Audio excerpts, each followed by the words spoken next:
Good afternoon. Thank you for attending my webinar, Tired of Anxiety? 3 Powerful Strategies for Anxiety Relief. My name is Becky Ryder, and I'm a licensed professional counselor with Eden's Counseling Group in Houston, Texas. If you're attending the live webinar, please notice on the right-hand side there is a chat function. I'll be answering questions during the last 15 minutes of the webinar. Your questions are completely private, so please feel free to ask me any questions. Also, if you're attending the recording of this, please email me at becky@edenscounseling.com with any questions you might have, and I'll be happy to answer them. This is also just a gentle reminder that we're going to do a couple of exercises on the call, so I invite you to minimize your windows and put your phone on silent so you can completely focus and fully benefit from the webinar.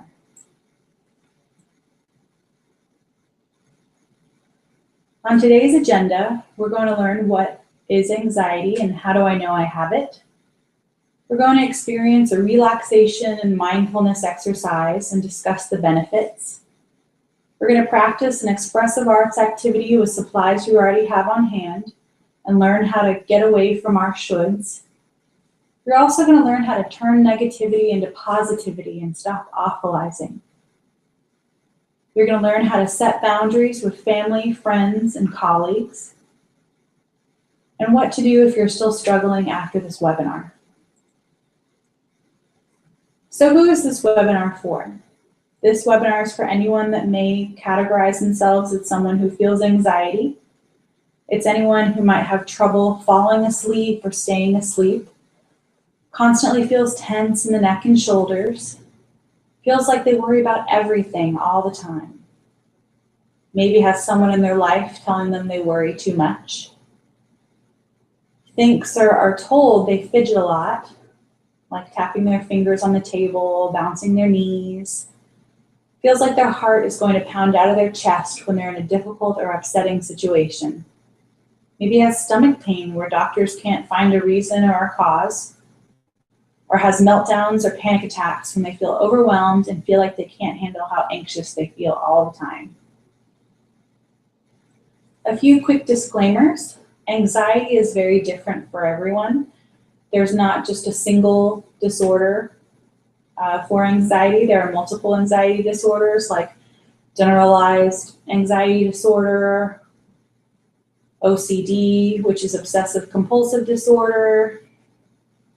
Also, post-traumatic stress disorder is considered an anxiety disorder, but it's very different, and I'll talk about that a little bit later.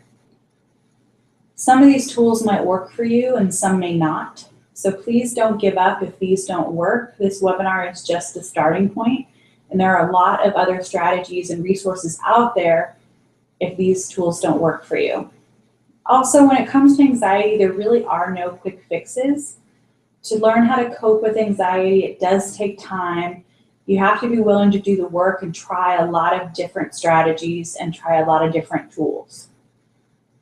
The reason I chose these strategies is because these are ones I've used personally myself or with my clients. And I personally don't believe that anxiety can be controlled or go away. You just learn how to cope with it better. For example, if you try to control your anxiety and stop thinking about it, then that's when a lot of times the physical concerns manifest. You have a lot of those physical symptoms that doctors are clueless as to why you might have them. So I've been anxious since the 1st grade. I was very fortunate to have wonderful family and a great school counselor to help me through my difficult transition into 1st grade. I feel my anxiety was generally well controlled until graduate school. It was definitely manageable and more on the healthy anxiety side in terms of making me study for all my tests and things like that. But once I hit graduate school, it was very stressful. It was very different from being an undergraduate student. So my anxiety kind of hit that awfulizing stage where it spiraled out of control for me. So I sought counseling from my college counseling center, which I would recommend for any college student if it's an option for you. And I became a licensed professional counselor, so I learned so many ways through my own counseling how to help my clients, as well as constantly staying up on new techniques and new strategies out there for anxiety so that I could help my clients. So what's a general definition of anxiety? I would say it's an emotional state in which people feel uneasy, apprehensive, or fearful. And that people usually feel anxiety about events they cannot control or predict, or about events that may seem threatening or dangerous. You'll see on the right-hand side, there's also a chart that has some physical and psychological symptoms. You'll notice the gastrointestinal issues, cardiovascular, maybe heart palpitations or chest pain. However, if you do feel anything that's cardiovascular, I strongly recommend that you go and get it checked out by a doctor before you think you have anxiety, because there could be something wrong. So I think it's really important to go have that checked out first and have the doctor diagnose you with anxiety if you do have any cardiovascular concerns. I always recommend for all of my clients to have full physicals before they come in for counseling. There are also psychological symptoms such as irritability, which you can definitely notice with family members or loved ones. Also difficulty in concentrating and distractibility. You might notice that more at work if you have a project that you're working on and you can't stay focused, or you're easily distracted from that project, and then that kind of compounds the anxiety because you know you have a deadline. So it can definitely be very challenging. So we're going to start off with a relaxation exercise just to kick off our webinar, because I feel that relaxation exercises are the #1 way to help you cope with your anxiety. I enjoy this exercise. I do it often with my clients. So please go ahead and just sit back and listen. Get in a comfortable position in your chair. Sit upright with your feet flat on the floor, your arms and legs uncrossed, and your hands resting in your lap. Palms up or down, whichever is more comfortable. Allow your eyes to close gently.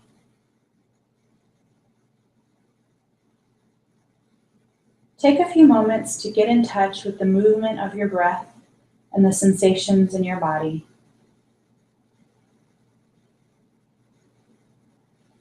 Bring your awareness to the physical sensations in your body, especially to the sensations of touch or pressure, where your body makes contact with the chair or the floor.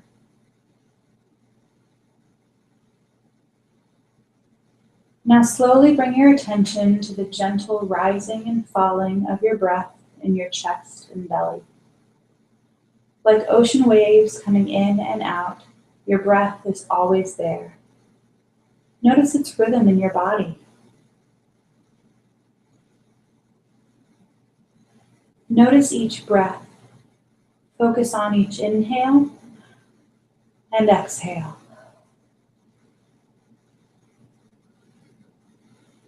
Notice the changing patterns of sensations in your belly as you breathe in and as you breathe out.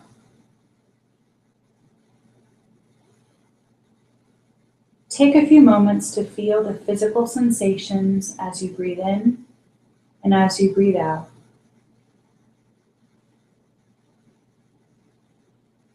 There is no need to try to control your breathing in any way. Simply let the breath breathe itself.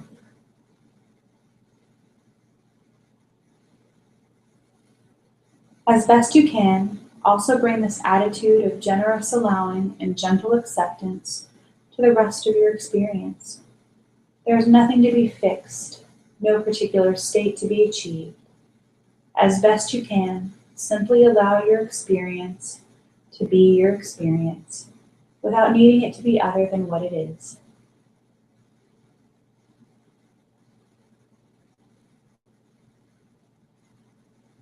Sooner or later, your mind will wander away from the breath to other concerns, thoughts, worries, images, bodily sensations, planning, or daydreams. or it may just drift along. This is what minds do much of the time. When you notice that your mind has wandered, gently congratulate yourself. You have come back and are once more aware of your experience. You may want to acknowledge briefly where your mind has been. Then gently escort your attention back to the sensation of the breath coming in and going out.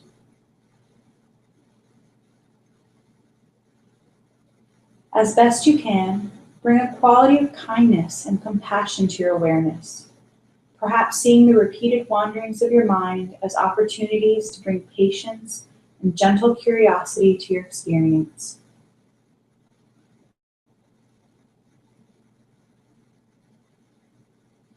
When you become aware of bodily sensations and feelings, tension or other intense sensations in a particular part of your body, just notice them, acknowledge their presence, and see if you can make space for them.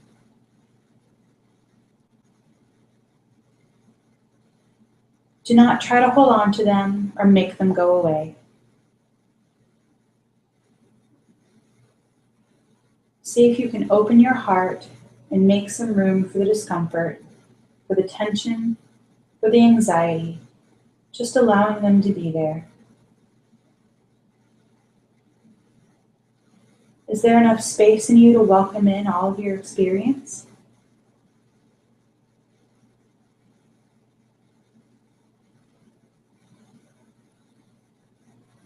Watch the sensations change from moment to moment. Sometimes they grow stronger. Sometimes they stay the same.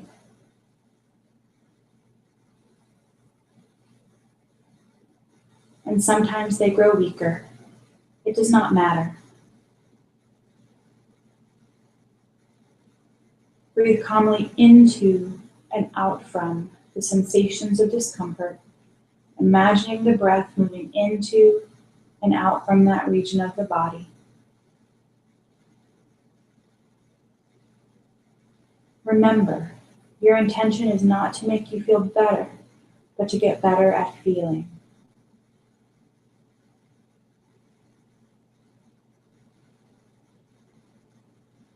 If you ever notice that you are unable to focus on your breathing because of intense physical sensations of discomfort in your body, let go of your focus on the breath and shift your focus to the place of discomfort.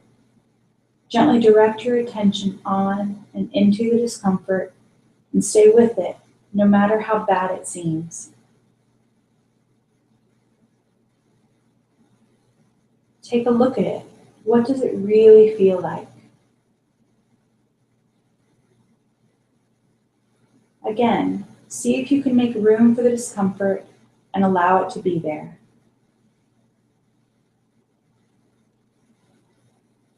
Are you willing to be with whatever you have?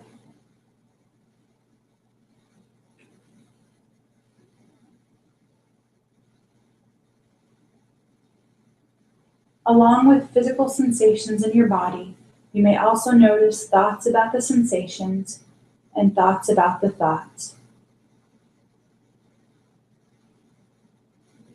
You may notice your mind coming up with evaluative labels such as dangerous or getting worse.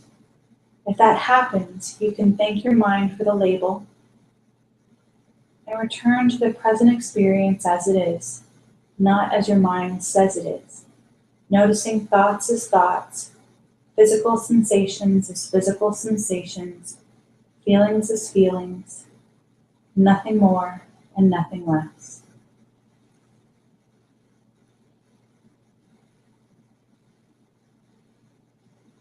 To help you experience the difference between yourself and your thoughts and feelings, you can name thoughts and feelings as you notice them. For instance, if you notice you are worrying, silently say to yourself, "Worry." There's worry. Just observing worry and not judging yourself for having these thoughts and feelings.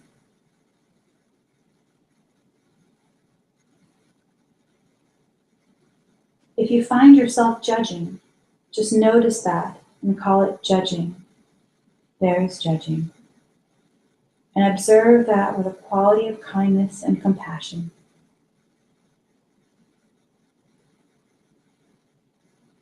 You can do the same with other thoughts and feelings and just name them as planning, reminiscing, longing, or whatever you experience.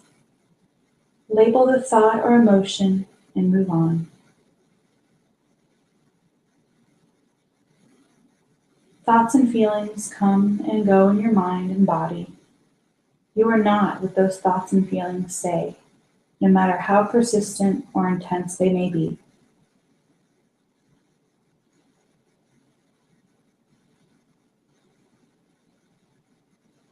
Gradually widen your attention to take in the sounds around you. Notice your surroundings.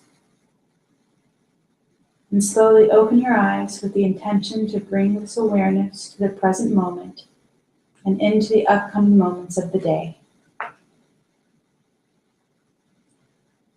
So the reason I really enjoy this exercise is it encourages you to bring compassion and kindness to how you're feeling, and to also notice any thoughts and images, your emotional response to any of those thoughts and images. I think it's really important to focus on what feelings are you having? Are you thinking, gosh, I can't believe I'm feeling anxious again. I'm feeling this pain in my stomach. Why does this keep happening to me? I think that's an easy place to go. I think we're often harder on ourselves than maybe anybody else would be. So having that compassion and the kindness for yourself and really noticing what your experience is without trying to manage it. This is definitely difficult and does take practice. You might have to do this exercise multiple times before you can really shift into a moment when you are feeling anxious and can notice the feelings that you're having, the thoughts, maybe the physical symptoms that you're having, and to really look at yourself with compassion and kindness. I think that's one of the most important things when you do have anxiety, is to be kind to yourself.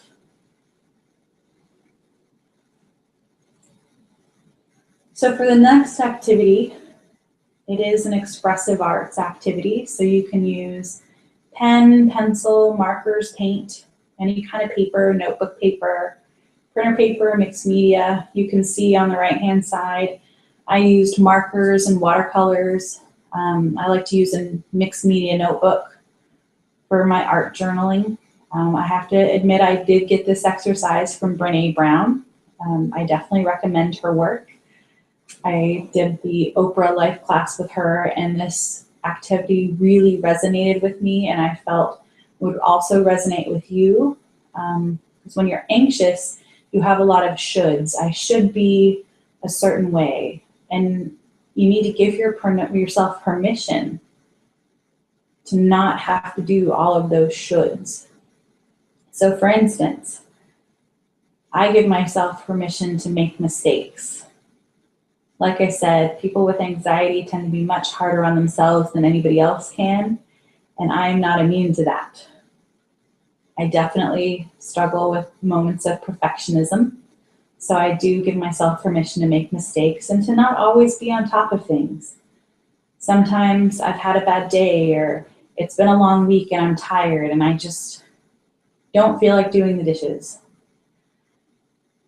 So I give myself permission to go ahead and relax rather than doing the dishes. I also give myself permission to be anxious. I think that's really important because so often we're trying to not feel it, and we get caught up in the not feeling that we end up shutting down in other areas of our lives. We might shut our emotions down completely so that we don't feel any anxiety at all. And I personally would rather feel some anxiety so that I can feel all of my other emotions. And I try not to beat myself up when I am feeling anxious, which is why I gave my permission to feel that way. I also give myself permission to feel selfish sometimes. In retrospect, I wouldn't necessarily say it's being selfish. I would call it self-care. If there are times where maybe I don't feel like doing anything one night and I want to stay home and watch a marathon, I give myself permission to do that because that's self-care for me. I need to relax. I also give myself permission to be messy and to not have a perfectly clean house. Like I mentioned, not always on top of those dishes or cleaning up that kitchen, especially after I put in all the effort to cook something. So I might give myself permission to do it later. Also give myself permission to be quiet if I need to. I am an extrovert, so I do get energy from other people, but there are times where I've been with people all day and I just want to be quiet and not talk to anyone on the phone, not text anyone, not have a conversation, just be with myself for a short time. Also to be tired. If I've had a long week and I just want to take a nap, I give myself permission to be tired and to take a nap. I also give myself permission to be happy as I am. We get hit from society with so many different messages of how we should be, how we should look, how we should act. It can definitely be exhausting. So I give myself permission to be happy just as I am. So these are just a few of the things I give myself permission to do and to be. So I strongly recommend, even if it's on a piece of paper right in front of you, it's a Post-it note, write down things that you can give yourself permission for. I think this is an excellent activity to help us kind of be with ourselves and our anxiety and to continue to feel kind and compassionate towards ourselves. I have this on my refrigerator so I can remind myself every day that I have this permission to be kind and compassionate and to not always be on top of things and to make mistakes and not always have a perfectly clean house. So next I want to talk about what is awfulizing. Awfulizing, I feel, is negativity that has gotten out of control. And everything is awful and horrible and it couldn't be much worse. And you can't think about anything positive. But notice I have awfulizing and positivity. And I will say turning towards the positive can definitely be a challenge when you are used to feeling negative and you are used to awfulizing things. That's a huge challenge for a lot of my clients to go from negativity to positivity. I feel oftentimes like I'm this little cheerleader and one day they're just going to be like, shut up. I'm tired of hearing all the positives. But it's amazing how they eventually shift to becoming more positive themselves. Some things I like to think about when I do start awfulizing and how I can shift myself to the positivity is, what is the worst thing that could happen? I tell a lot of my clients that I do career counseling with, when I recommend they speak to someone for an informational interview to find out what it is, what their career is, what it is they do all day. I always say, what's the worst thing they can say to you? No? Okay, not so bad. Move on to the next. Also, will it matter 5 years from now? If the thing that I'm worrying about and stressing myself out about, will I even remember that it was something I was upset about or worried about 5 years from now? And then if I'm actively trying to shift into the positive, I think about, okay, what's the positive in this situation? For instance, a speeding ticket. Now, it's easy to go into the negative and think, oh my gosh, I got this speeding ticket. My insurance is going to go up. I'm going to have to pay for the court. I might have to pay for defensive driving. Oh my gosh, this is just one more thing I don't need. Well, the positive of that is mindfulness. My hope is that with a speeding ticket, it makes someone mindful of their speed so they can think about, maybe I need to really focus on not driving 85 and stay at 65 at the speed limit, or maybe only go 5 miles over at 70, because going 85 can be very, very dangerous. It endangers you, it endangers other people around you. So you really have to think about, okay, I got this ticket, what's positive about it?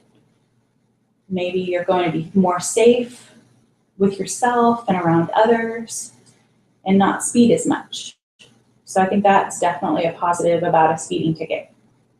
And I can credit my mother for this, actually. I got my very first speeding ticket, I think, when I was 19 years old, and my father had told me not to get a speeding ticket. And so I went home and I was crying to my mother, and, being the typical loving mother that she is, told me it was okay, and then shifted me into the positive of, okay, so your dad might be a little upset. It's going to cost you some money, but maybe this is something you needed to do to slow down your driving, to slow down in life, and really be mindful about your situation. I think also what happens with positivity is you slide into a kind of acceptance, which may sound kind of odd. I remember, probably 10 years ago, when I first started struggling with anxiety again, I looked for any self-help book that was out there that had to do with anxiety. And I remember one of them mentioning acceptance, and I was like, what? I'm not going to accept this. I'm not okay with this. I don't want to be anxious. I don't want it to be impacting my life. Well, you learn a lot of things when you're becoming a counselor and when you are a counselor. And I learned to accept my anxiety because fighting it wasn't helping me. And acceptance is yet another way to be compassionate and kind to yourself, to accept that this is a part of you that you just need to learn how to cope with better and find new strategies. So I can't necessarily say that my own anxiety has completely disappeared, but it has definitely improved once I really accepted that, okay, this is a part of me that I cannot get rid of. So I'm going to accept it, realize it's part of me, and then how can I be more positive about my situation and learn more about it so that I can move forward in my life. Healthy boundaries. So boundaries are physical and emotional. Physical are definitely, a lot of people talk about personal space. So having that personal space and letting someone know, hey, I don't really like you touching me or being that close to me. And then emotional boundaries of, maybe you don't want your anxiety to be something you always talk about with friends and family members. You could ask them to, okay, hey, when we meet up, I don't really want to talk about my anxiety. I want to know what's going on with you, tell you other things that are going on with me, and really have a moment to connect, which leads into telling others how you feel. So if you feel like you're already focusing on your anxiety too much in your life and then having other people ask about it, while they do care about you, you might just not want to talk about it since it's such a pervasive part of your life at that moment. But also make sure to empathize with your loved ones because they don't like to see you hurting.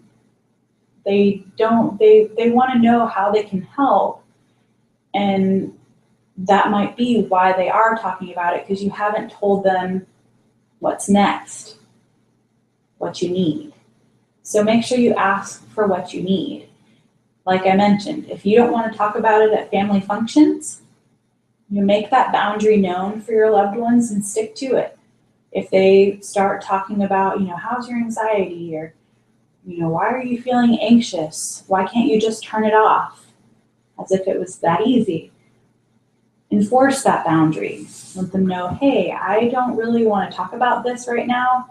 I appreciate you asking me about it and wanting to know how you can help, but I would rather not talk about it right now at this family function, but maybe we can connect later and talk a little bit more about it.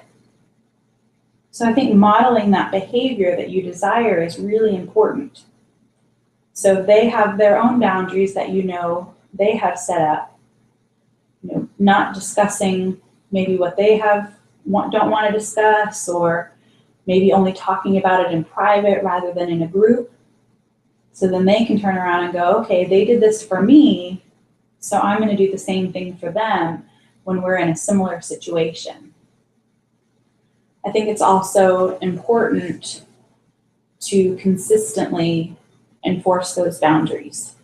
Now, I will say boundaries can be a little bit anxiety provoking because most people think, gosh, well, what do I do if they don't follow my boundaries?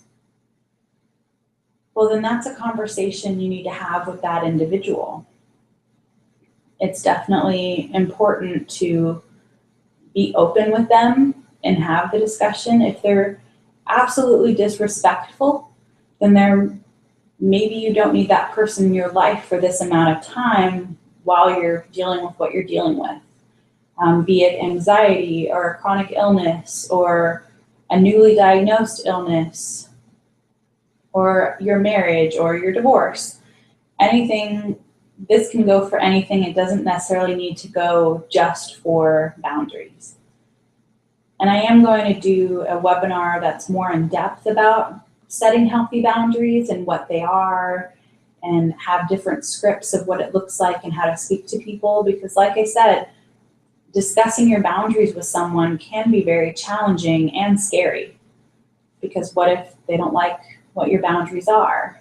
Well, then you have to really think about, how important are these boundaries to me? Probably very important.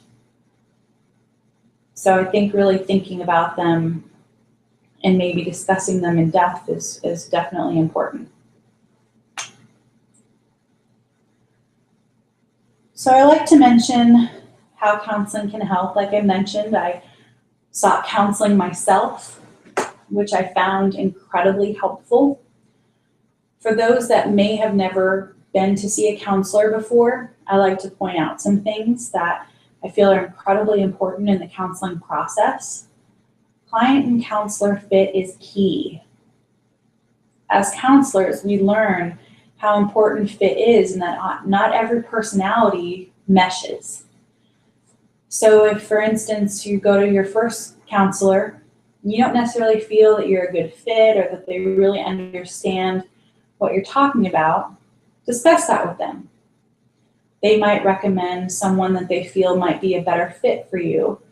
And you shouldn't stop seeking counseling just because your very first counselor is not a good fit. Like I mentioned, personalities can be very different. So it's important to find someone that you really feel understands you and that you can connect with. Counseling and talking to a counselor can give you new perspectives and new ideas. There are a lot of times that I'm not part of the situation that my client is talking about, so I can give them a different perspective than maybe someone who is connected to them, who loves them, or who is a loved one. So giving those new perspectives and new ideas can be really essential, as well as no opinions or advice giving. It's very rare that a counselor will ever give their opinion or their advice.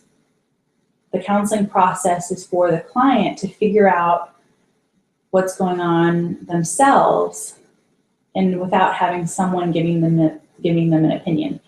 Your family usually has enough opinions for you, so you come to a counselor so that you have a judgment-free zone. I know I tell all of my clients that they can tell me whatever they need, especially, depending on some legal concerns, but it is a judgment-free zone, and I'm never going to judge my client or laugh at them for what they feel or what they're anxious about. Some people come in and say, oh gosh, this is so silly, I shouldn't feel anxious about this. Well, you feel what you feel, and that's what's important. I also think collaboration is essential. It's not a one-sided relationship where the counselor does all the work or makes all the recommendations. Collaboration is really important for the counseling process to be successful. So always collaborate with your counselor to be successful and to move through that anxiety. So ways that I can help you is that I'll never ask you to do anything I wouldn't personally do. I think that's part of the collaboration piece and the fit piece with counseling. I would personally do whatever I asked or any techniques that I mentioned. I also never require my clients to do what I suggest. It's simply a suggestion, and while I prefer they would ask me, hey, I don't really feel comfortable with that. I think having that kind of dialogue is really important for collaboration. So then we might brainstorm together of some ways that they would feel comfortable and what maybe strategy I recommended and how we could adjust it for their comfort level. Something that's different about me is that I am very open about having anxiety and knowing what it feels like and how hard it is. It's really hard when someone hasn't been there. I think that's why we often feel like some of our family members or our friends or our colleagues can be insensitive, is because they don't know what we're going through. They will ask things like, well, why can't you just stop worrying about it? Trust me, if it was that easy, I would do it. If you want to know more about me, please visit my profile at the link below. I do like to use some of the expressive arts in my therapy, so you don't have to be an artist or even creative or any good at art. I think that's something I hear a lot from my clients when I mention anything creative. I get a lot of hesitation of, I'm not really an artist. You don't have to be. I like expressive arts because it touches a different part of the brain, I feel. A lot of my clients open up more than they ever have in a lot of art sessions where it was purely talking. So sometimes if I feel like we might not be moving forward or my client needs something different, we'll try some different art activities. There are a lot of different kinds of expressive arts, like art-based, music, dance. I personally prefer art-based just because there's a lot you can do with it. And the supplies you can use any kind of supplies. You don't even have to have anything special. So that's why I really enjoy using the expressive arts in conjunction with talk therapy. If you're still struggling, these are some resources that I strongly recommend. Get Out of Your Mind and Into Your Life by Stephen Hayes is a great workbook.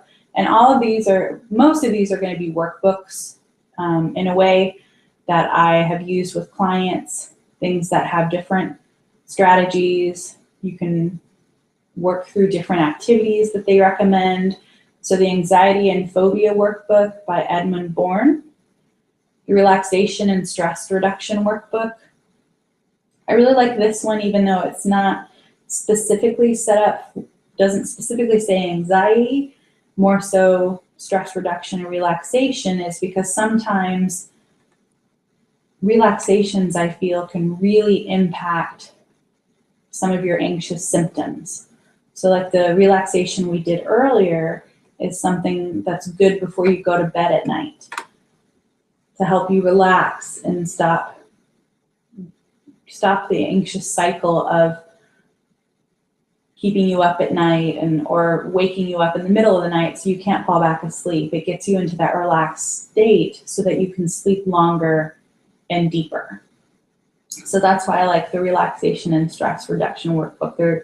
They also have some progressive muscle relaxation exercises, which I also really like for sleep because it relaxes the body as well as the mind. So you can find some YouTube videos where people are leading you through a relaxation that's similar to what I did, but they tell you to relax each muscle group individually. So relax your feet, relax your calves, relax your knees, your thighs.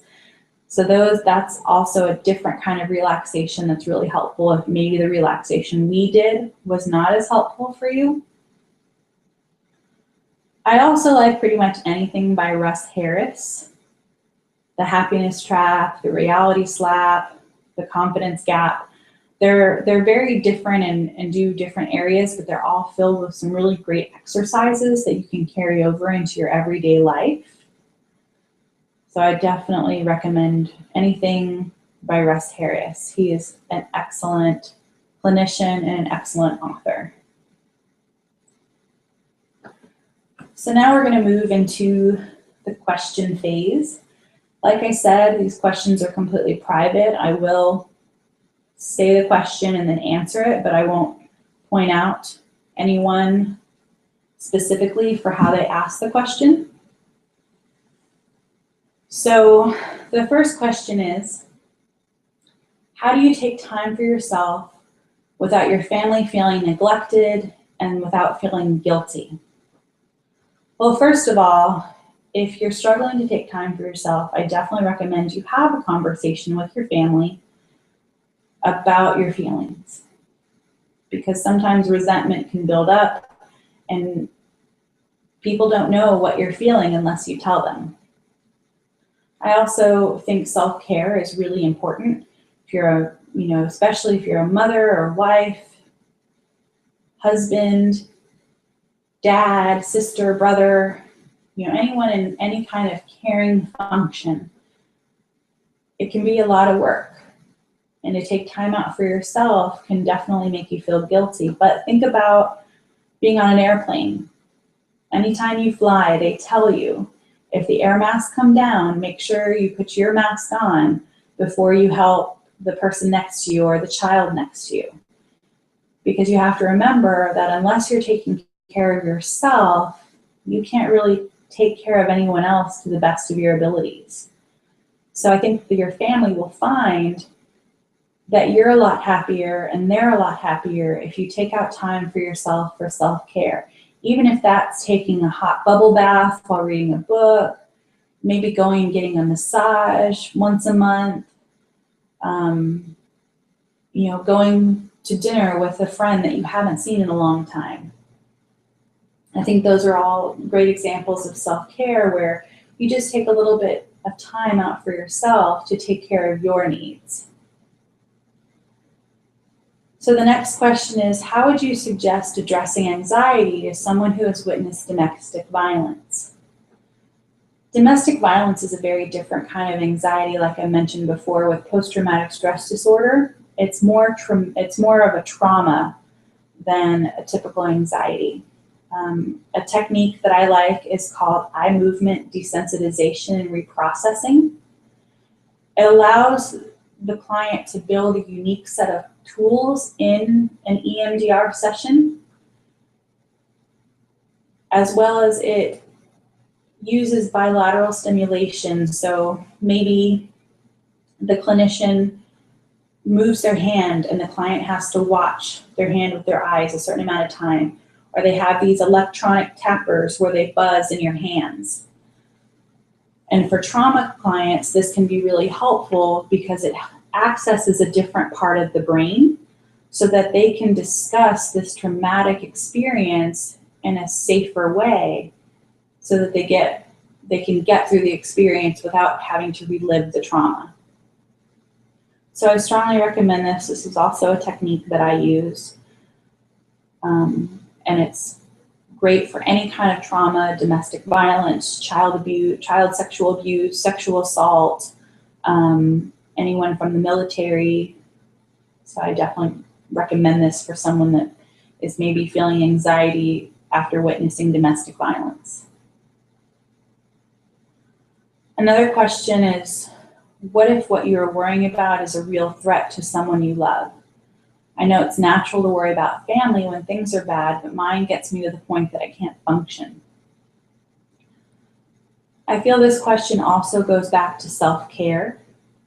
Unfortunately, when someone you love is making bad choices, you can't control the choices that they choose to make. Or if, for instance, they have an addiction, like drugs or alcohol, they have to want to get help and be at a point where they can want to get help. Addictions can be very strong. So part of that self-care, I recommend getting support, whether it's a group in person like Al-Anon, or if it's a Facebook group. Personally, I have a chronic illness, and I have found huge support from a few different groups on Facebook. I even have a Houston group, and we have day-long conferences, we have dinner meetings, we go to events together. So having people who have been through the same experience and know what you're feeling is really important. So if you can't attend a support group in person, I would reach out maybe to different forums or to Facebook for some of those groups. And again, like I mentioned, you can't help this person if you're not taking care of yourself. Another question is about anxiety, about always needing approval from others.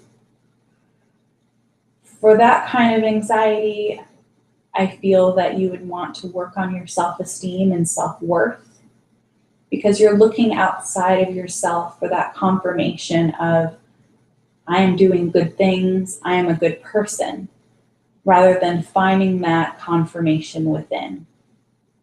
So I think definitely working on your self-worth and realizing that you do make good decisions, you are a good person, and knowing that from within yourself is really important to work on. There's really good workbook that I like called the Self-Esteem Workbook by Matthew McKay. I think that would be a great place to start if you're not already seeing a counselor and working with someone, because that area can definitely be challenging because you also have anxiety and you're also dealing with self-esteem, self-worth issues. And then the last question is how to set healthy boundaries.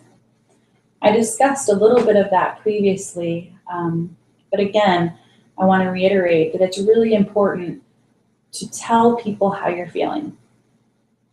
You can't necessarily, people don't know they're going over one of your boundaries if you're not telling them how you're feeling. And again, I think it's really important to empathize because they love you. They don't want to see you in pain. They don't want to see you upset. They just want to help, but they might not be going the best way about it. And then it's also important to just really be honest about your boundaries and why you have them and enforcing them, being strong about standing by your boundaries, even if it is really scary and you're thinking, oh my gosh, what if I put up this boundary and they never talk to me again? Well, if that boundary is really important to you, you might not want to talk to that person if they refuse to respect your boundaries. It's part of respecting you as an individual by respecting your boundaries. So I think that's really important to think about, what are your boundaries? How important is each boundary? What are you willing to accept and what are you not willing to accept? And how important is standing by those boundaries to you? But like I said, I will be having a webinar that goes a lot more in depth in healthy boundaries. So please check out our website for when that is going to be. www.edinscounseling.com, EDBINS counseling.com for future updates. And you can also subscribe to our newsletter to find out when we have other groups going on, when we might have more webinars, and to learn more about each counselor and what each of us do and what we specialize in. So thank you so much for attending this webinar today. I appreciate your participation, your great questions. If you have any further questions or comments, please feel free to email me at becky@edinscounseling.com. And I look forward to seeing you at my next webinar. Have a great day.